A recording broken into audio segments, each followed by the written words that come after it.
beloved disciples of the Guru, along with all the seekers.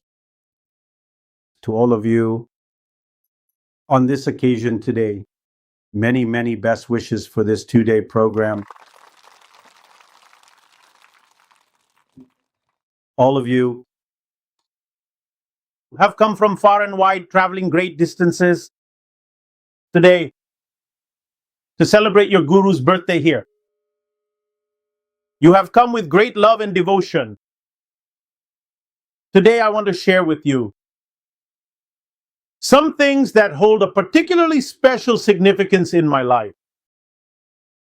I will try to share those things with you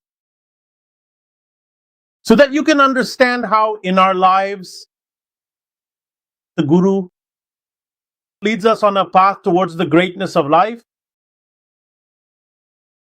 Today we are celebrating this birthday event. Those people who are aware of this, only they truly know. Many people made efforts to organize this birthday celebration. And I always try in some way to avoid it, that this event should not take place.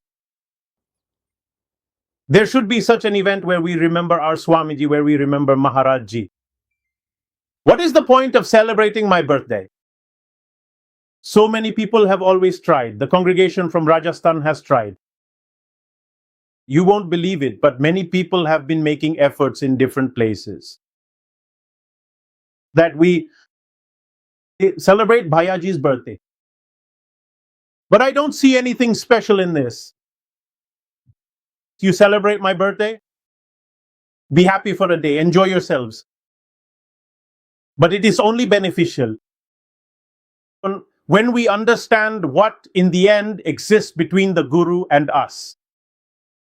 What is that thing which it felt so special to us? We met a person and he brought some change, some transformation in our lives.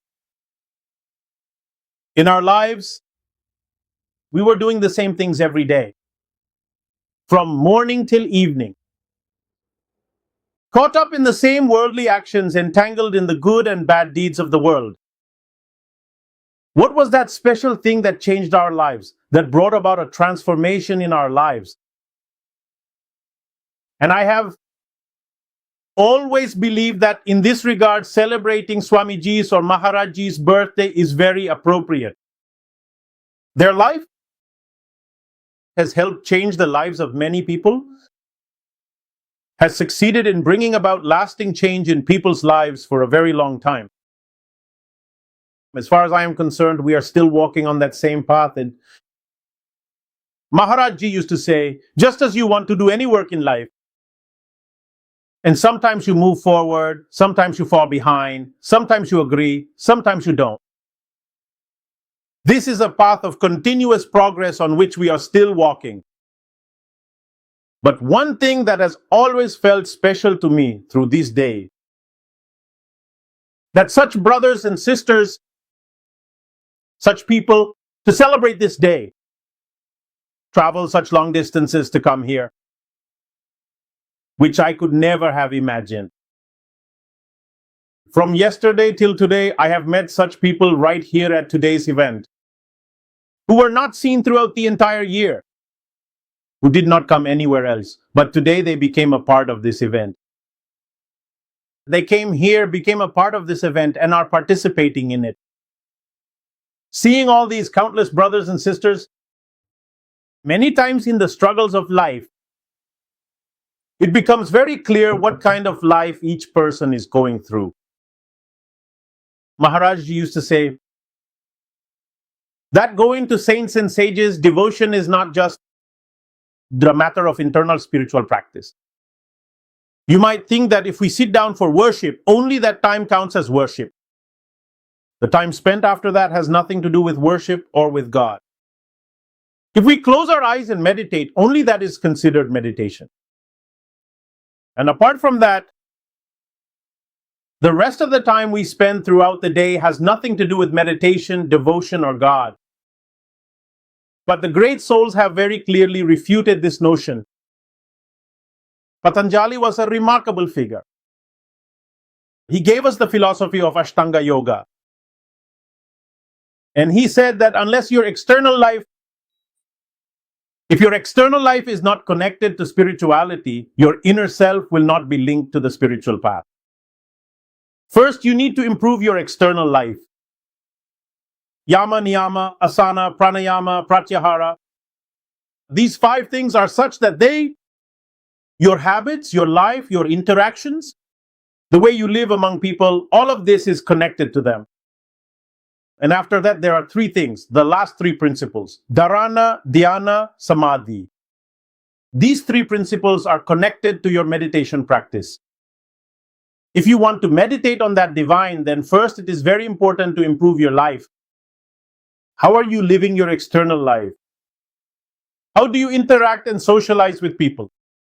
What is your relationship with the world? How do you understand it? It is very important for you to develop the right understanding of this in your life. If you understand this, that all the people connected to you in this world have not come into your life by chance. Every single person, every individual who meets you in your life, whether they are in your life for a long time or you just happen to meet them somewhere by chance, every single person's presence in your life is for a very special reason. It's not without purpose. Whoever you meet, something in your life is meant to be resolved through them. There are some past karmas that need to be settled. There are some new lessons in life that they will teach you before moving on. There are some things in life that you cannot learn just by reading a lot, but only through another person. A single brief encounter can bring a new lesson into your life. A new journey of knowledge can begin in your life. To impart every kind of knowledge, Maharaj Ji used to say that formal education is not necessary for everyone. Many times God wants to show you the way forward through all these people in the world. In your life, you are either here to teach someone or to learn something from someone. If you spend a lot of time with someone, love will blossom. Their presence, their support will become attached to you. But suddenly that person will do something in your life that will force you to confront a very harsh truth. You will have to accept a reality that you wanted to keep away from, a truth you did not want to accept. Many times you will enter someone else's life and bring about a new change in their life. That is why Maharaj Ji says that in your life you must, whenever you have to practice devotion, that devotion will not be just blind faith. In your life, by understanding all the external things, you will be able to grasp this point. You will come to know all these things through external experiences. Let me give you a real life example. This happened just a few days ago. A worldly person met me. It was at the same place where I used to stay at the ashram and study. He was far from the Sandila ashram.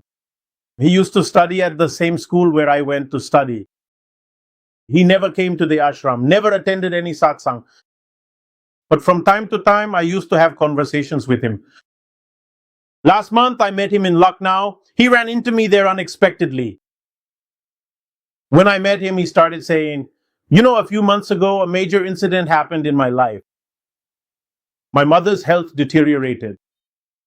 She was suddenly struck by a serious illness. We had to rush her to the hospital immediately. When we went to the hospital, I looked at all those people to whom I had given my whole life. Brothers and sisters, relatives who used to speak so sweetly. They used to claim, "We are always with you." They joined us in every moment of happiness. He said, "When my mother's health deteriorated, I told them I was in trouble, that I was worried. Please help me."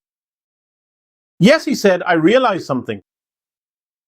All my life I claimed that I had built such good relationships. That day, those claims turned out to be false. That very day, there wasn't a single person willing to give their time. There wasn't a single person willing to offer sympathy. People started blaming me, saying, 'Why didn't you get treatment at a better place? You didn't pay attention, you didn't do this, you didn't do that.' When I was about to leave after meeting him, he said one last thing. He said, 'For 40 years, I made grand claims that I had achieved a lot in this world, but today those claims seem false to me. Everything I did, all those things today, all those people I used to interact with so much, today they seem fake to me. Even now they come, they laugh and smile just the same, but I can't trust them, can't be at ease with them. Not for a moment do I feel any trust. It feels like everything I earned has become worthless. I kept listening to him. I thought, is this what an entire life amounts to? I lived near the Sandila ashram, close to Swamiji's ashram. All my life I kept mocking these saints and sages, wondering what on earth they were doing, what they were trying to teach. Today the truth of life is right in front of me. Yes, the one who understands this realizes that nothing will ever remain the same for me. The things we are living for are not meant to remain the same forever. The things you are connected to today are there to teach you something in your life. This is something your guru wants you to understand from the very first day. In your life, always walk with your eyes open to the fact that your life, every day your guru has been given to you for the teaching of spirituality and the true nature of life. Learn as much as you can in this life. Become someone who learns from everything. Everything happening around you is giving you some new lesson. Those who understand these things and move forward in life are truly wise. They possess the means to move forward. And there are many people who, after hearing about all these things, become even more distressed. When they feel that something has gone wrong in their life, they start to feel even more sorrowful. Huzur used to say that there is one thing we need to learn today in life. And that is your life, this human life, has been given to you to teach you something. And in this life, if you want to truly understand something, it is that whatever happens in your life each day is meant to strengthen you from within, to make you spiritually stronger. It is meant to connect you with that divine within, so that your prayers become even more powerful. Your attention should turn away from the world and you should begin to have faith in that divine. You should turn away from everyone else and move towards that divine, praying, "Oh Lord, now I have no one else. Let you alone be my support. You alone connect me to life within so that I may be united with you." That is why in my own life, in the company of Swamiji and in the presence of great souls, there is one thing that I understood in a simple way, which I want to share with you today for your own life. You will notice many things after a certain period of time. It's not that you are wrong in any way. You will only be able to do something in your life when the preparation for it starts happening for you. If you are unable to do bhajan or meditation, it means your preparation is not complete. If you are not able to attend satsang today, it means the influence of worldly actions in your life is very strong. Many mothers and sisters come to me. They say, "Brother, I have taken initiation, but my husband has not. He drinks alcohol. He's deeply addicted. When will he improve?" I told them, don't ruin your own life waiting for his improvement. His transformation is destined by God to happen at its own time. Nothing will change by you trying hard or by you worrying. Neither will a car move forward, nor will a sesame seed decrease. Whatever is written will happen. Your destiny was good. You were fortunate to find the company of a saint or a great soul early in your human life. Someone's destiny is not yet such that they can leave behind the evils, distortions, and vices in their life and move in the right direction. Both of you live in the same house. One has become devoted to spiritual gatherings, while the other is still caught up in worldly pleasures and vices like alcohol and indulgence. One remains trapped in the corruptions of the world. Both of you live in the same house, but your destinies are not the same. Some are drawn to great souls. Some are aware of the truth of life, some realize the essence of this life, and some do not care even 1% about that life. They keep drifting further into the world. As Maharaj Ji used to say, even in thoughts, if today you and I have this understanding, if we have gained even a little understanding, it is because God has prepared us to connect here. Today we are capable of remembering that Master. 20 years ago, we didn't have the time. 30 years ago, we didn't have the understanding to connect at his feet, but now that time has come. And if today we are aware of this, If we have truly begun to realize this in our lives, then we should take advantage of it. In this direction, we should start progressing both outwardly and inwardly. In this context, there was a saint who expressed this very beautifully. He said, when you start to become aware of this, then keep a few things in mind if you have realized it. Life cannot go on without the grace of that divine. You have come to the profound realization that absolutely everything that occurs in life is entirely beyond your personal control. You have become fully aware that every single thing and every person around you, every person has a very specific and unique role to play in my life. Some will teach me valuable lessons by staying close, while others will impart deep wisdom by moving away from me. When you truly start to understand this profound truth, everything changes. So Tulsi Sahib says, now you must take care of these 5 things. You should strive to refine your life through these 5 things. Pay attention to these 5 things. Tulsi says, in this world, there are 5 jewels. The company of saints, the refuge of the true guru, compassion, kindness, and benevolence. Be mindful of the company you keep in your life. You have been given this opportunity that you have started to remember. You have begun to feel the grace of the guru. Now pay attention to how you spend each day. With whom do you spend your time? If every day of yours, you might say, I meditated for 10 minutes.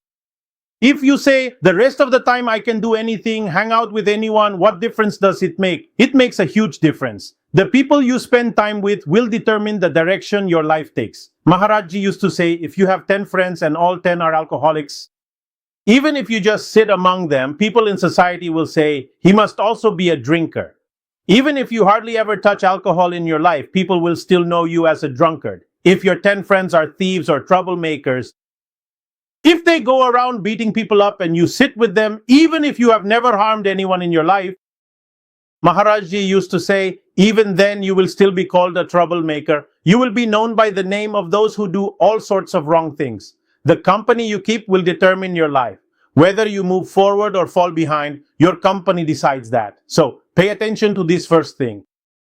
Every day in your life, pay attention to the people you spend your time with. That's why I mentioned this recently.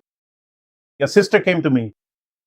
She said, brother, what should we do if such people are in our own home? What if there are people in the house who create all kinds of problems in your life 24 hours a day, always fighting, quarreling, causing conflict and discord and engaging in all sorts of bad behavior? What should we do then?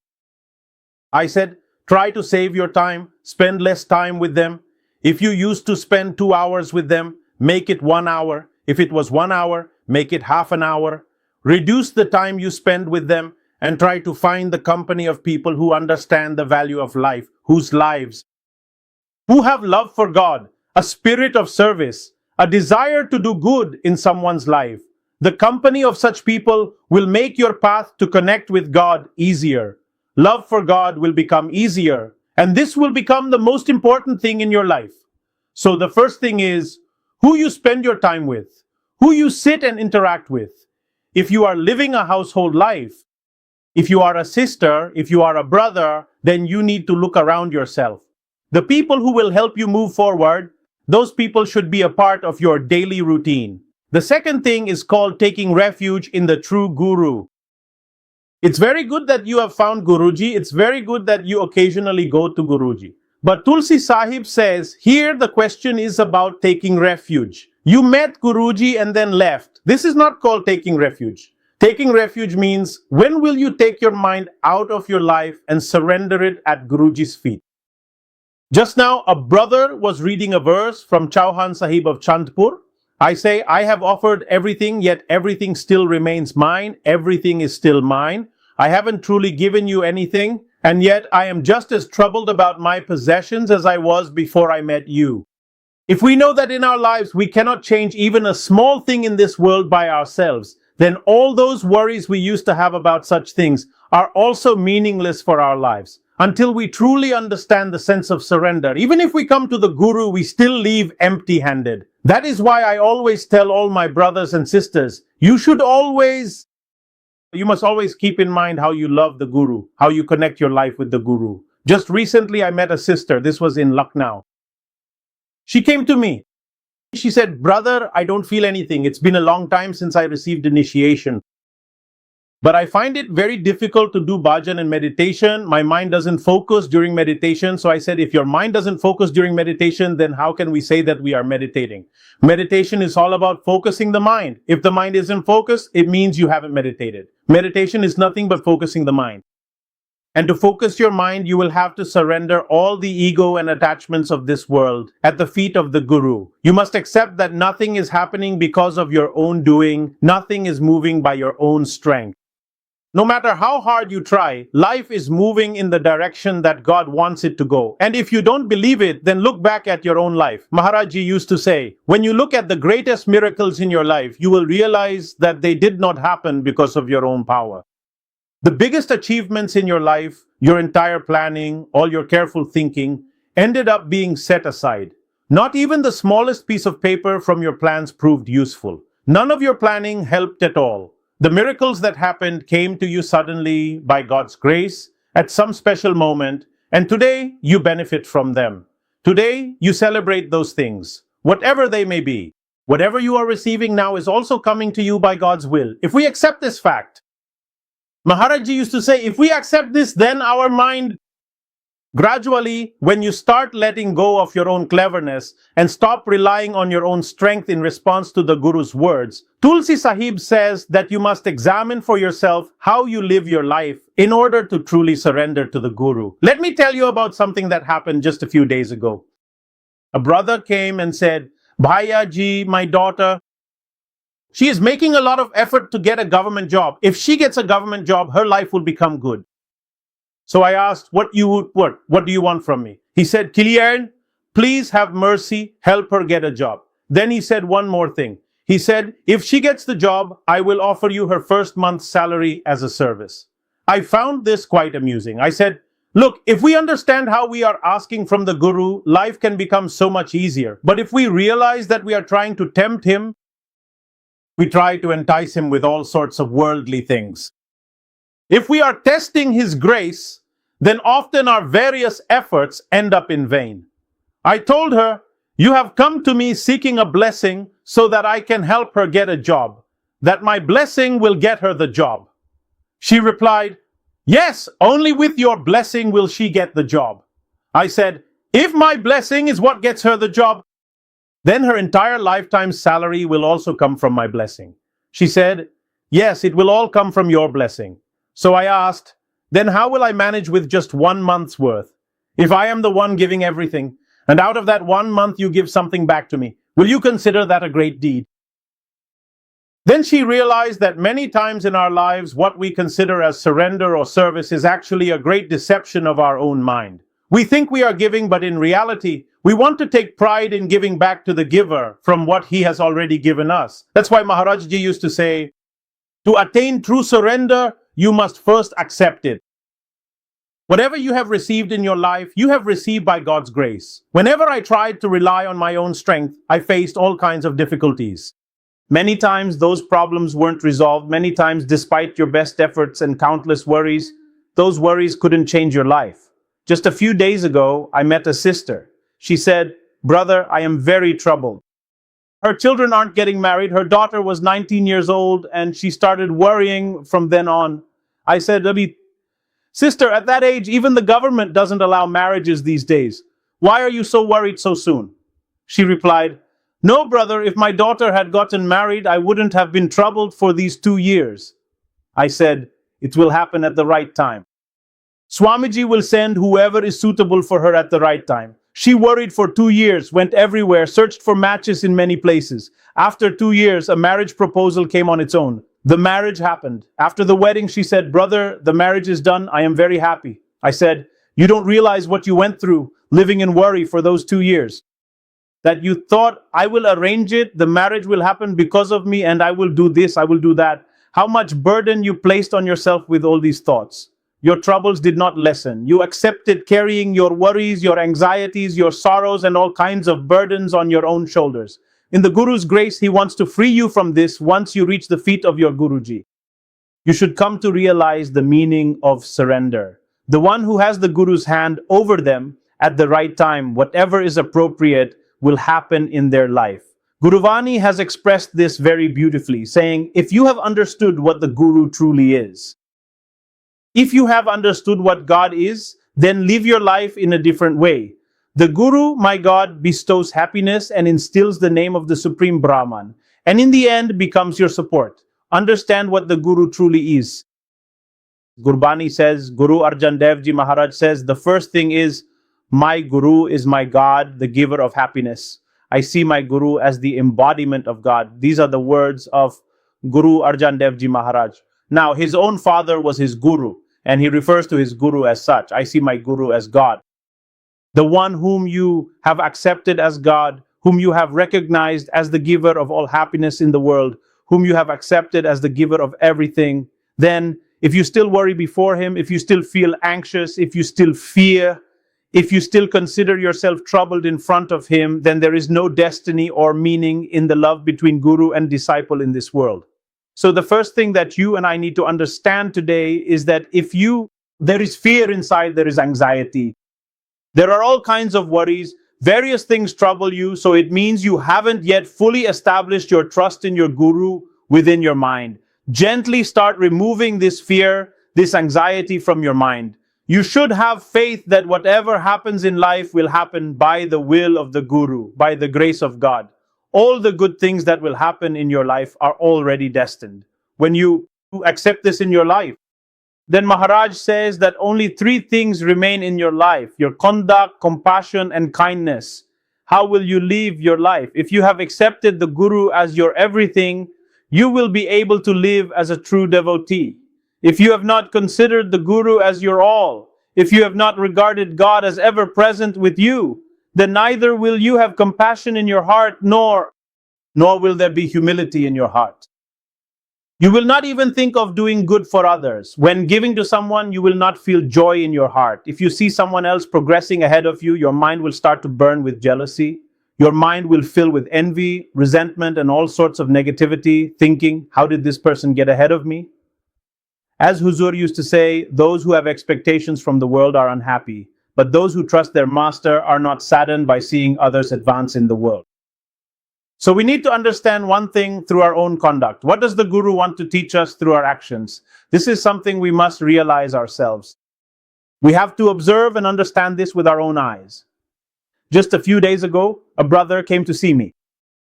He said, Birthday, brother, we do our devotional practices, but I don't know why my mind keeps showing me all sorts of things.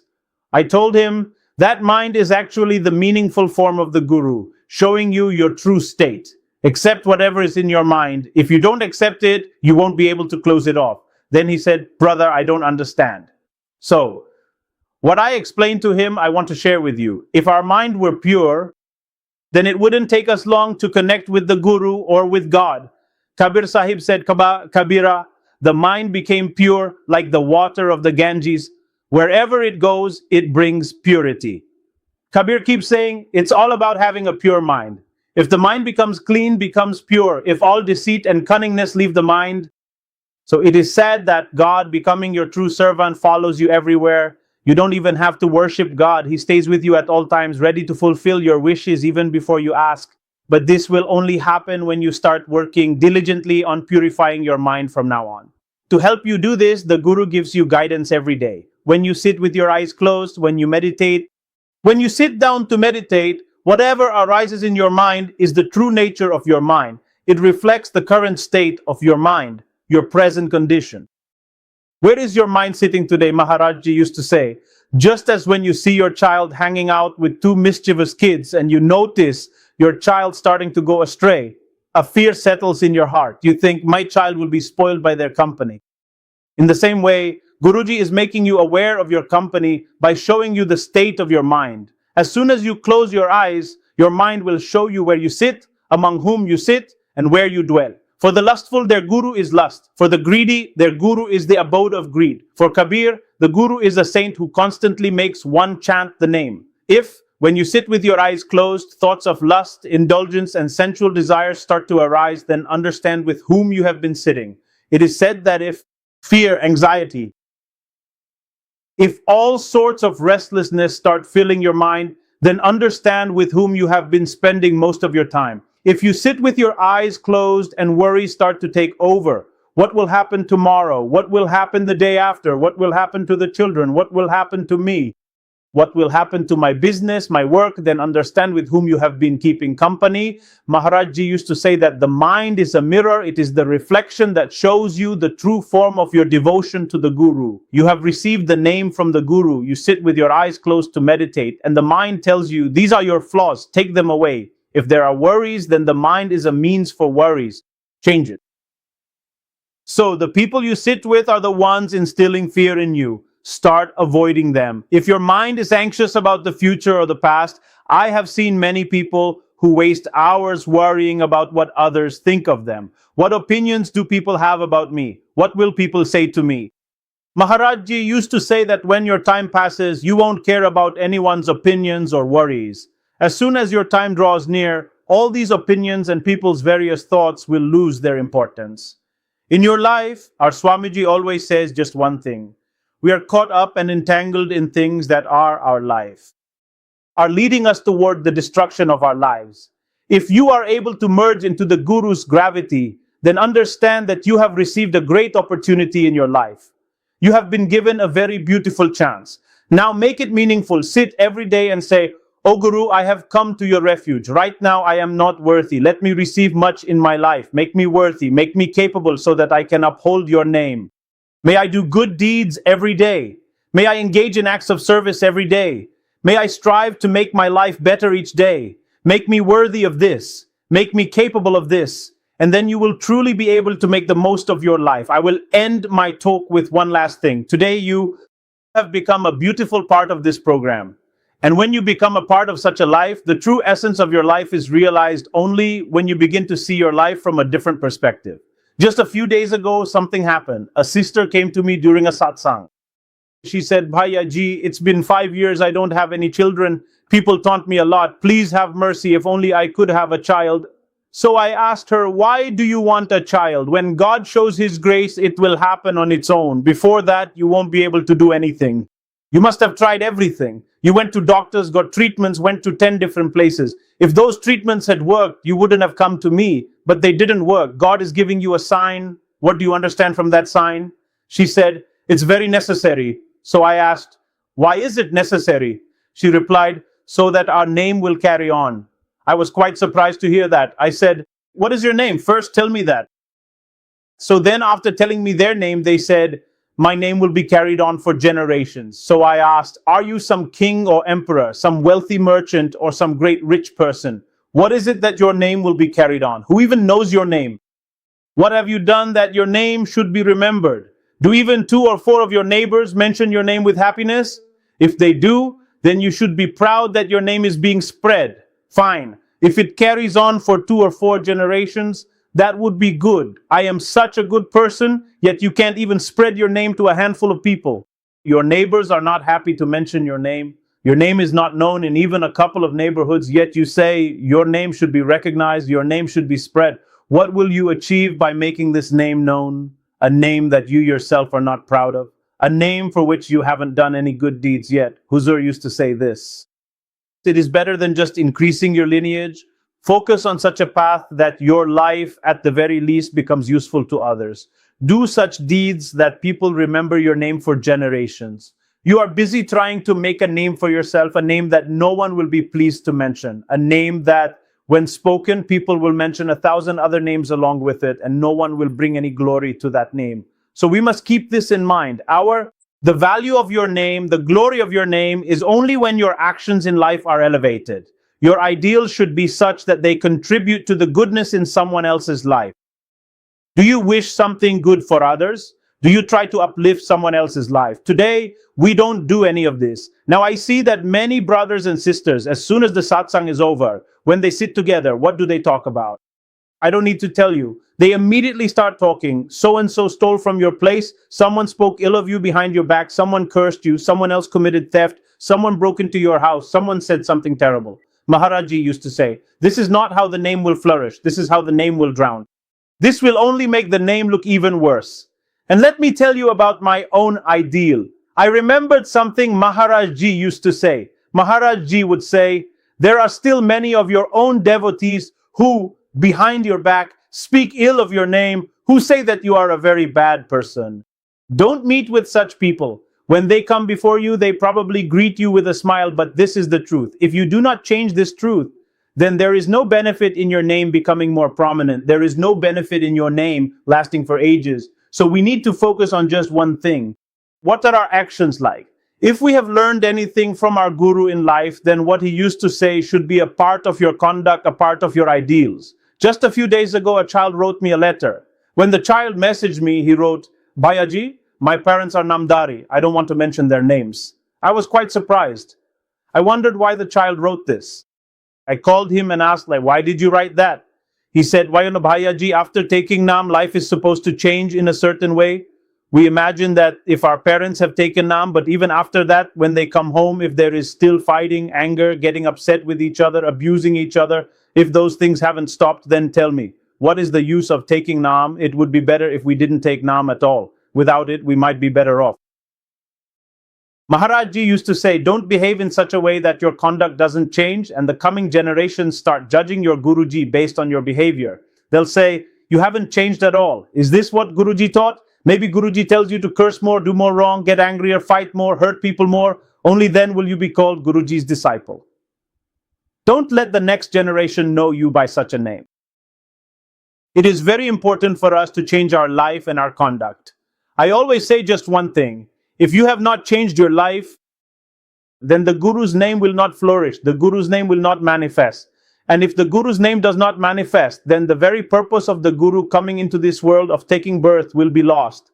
The purpose of meeting you in this world, of coming close to you, will be ruined.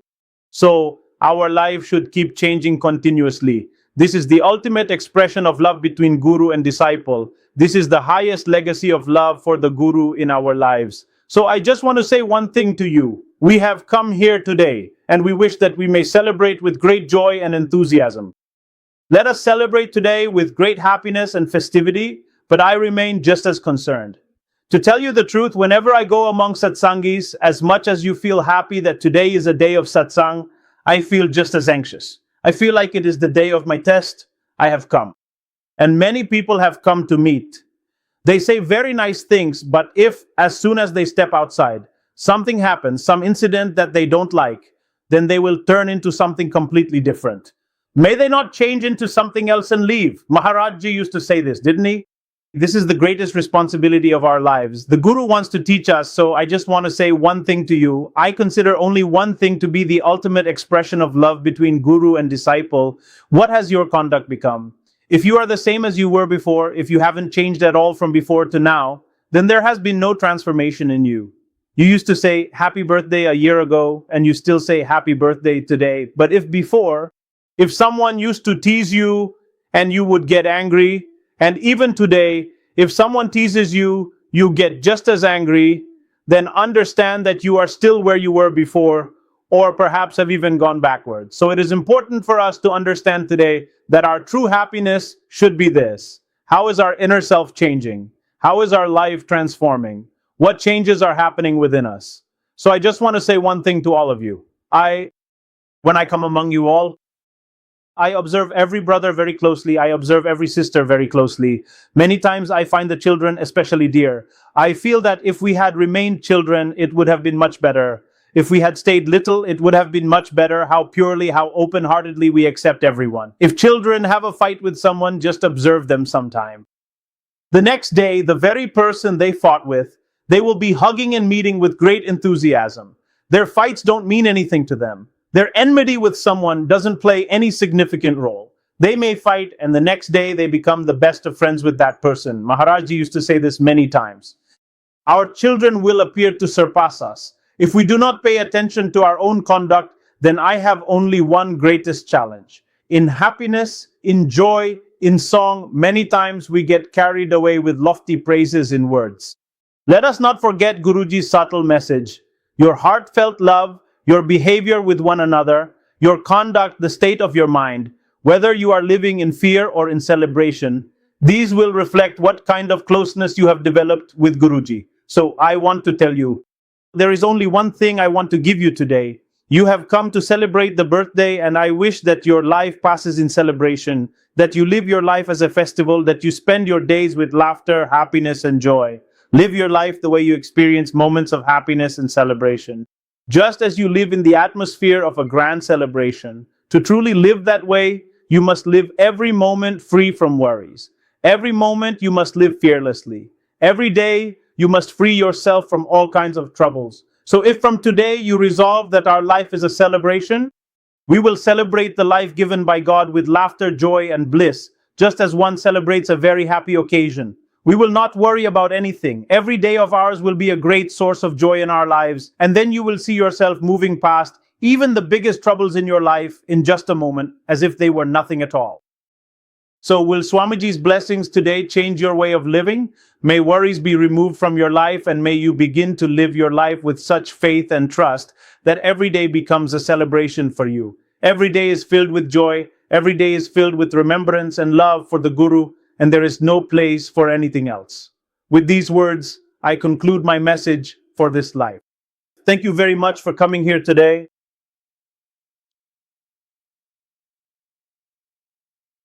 This session of the program will now come to an end. Today and tomorrow there is a very beautiful 2-day program. Many brothers and sisters, whenever they come to prepare for any feast, come with great joy and enthusiasm, singing songs and celebrating. This is a festival of celebration, so this evening's program followed by some more words, and then tomorrow morning's satsang program will be presented before you. With much happiness and joy, you should enjoy this program. Yes, absolutely, do not worry about anything. Just recently, during the satsang at Bhojipura Ashram, all the brothers and sisters sang devotional songs with love in the evening. Some brothers and sisters got up and started dancing, but some others felt very bad about it. They were sitting at the back making long faces. What is going on here? Why are they dancing? What does dancing even mean? Dancing is supposed to be bad. So I said something to those people. I said, look at this matter seriously for a moment. When do you dance? Have you ever danced when someone died? Of course not. When do you dance? When there is a festival or celebration, when there is a wedding in your house, when you are happy, when your inner joy exceeds all limits, when a child is born, when there is a joyful occasion at home, and when you cross your own boundaries, when you feel that your happiness and joy can no longer be contained within you, then you express it through celebration and festivity. This is not a bad thing. When great saints, great scholars, and great lovers have expressed their love, they have done so by dancing with joy, expressing their deep love for God from within. So if you feel that emotion from within, then everything is good. And if you feel that emotion inside and you say, if you are doing it just to show others, then all of that is wrong. So when you live from within, every way of celebrating a festival should be considered right for you. So let me tell you one thing, this is a time of celebration. Celebrate these days from within with joy and happiness as a true festival, and may your life also be like that. This is my prayer to Swamiji, that you become someone who truly celebrates life with joy. So today's program, the evening program, will also take place. Then there will be a program tomorrow morning as well, so make the most of it. Now, there will be a prayer. Sanjeev Bhai will give you a couple more announcements, and then we'll lead the prayer so that we can all benefit fully from this.